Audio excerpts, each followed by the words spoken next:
How to turn off Discord notification sound. On this video, I'm going to show you the quick way to turn off all your Discord notification in quick way. So make sure to watch the video till the end so that by the end of the video you'll learn how to do it. Now without any further ado, let's dive into the video.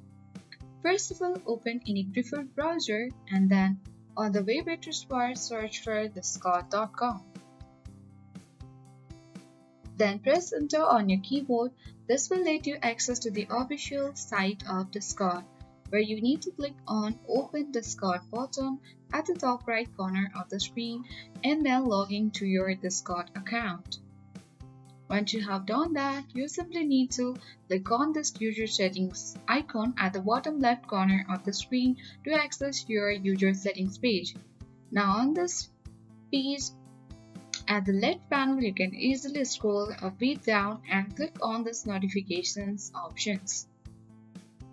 So here you need to scroll towards the bottom of the screen and here you will see the option to disable the notification sounds individually. So if you wish to turn off the notification for messages, you can simply toggle off the bottom. Or else, if you wish to disable all the notification sounds without individually, then you can simply turn on this button of disable all notification sounds.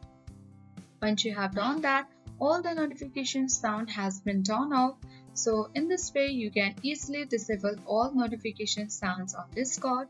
I hope this video was helpful. If it was, send a like, share, comment on this video. Thank you for watching and see you in the next video.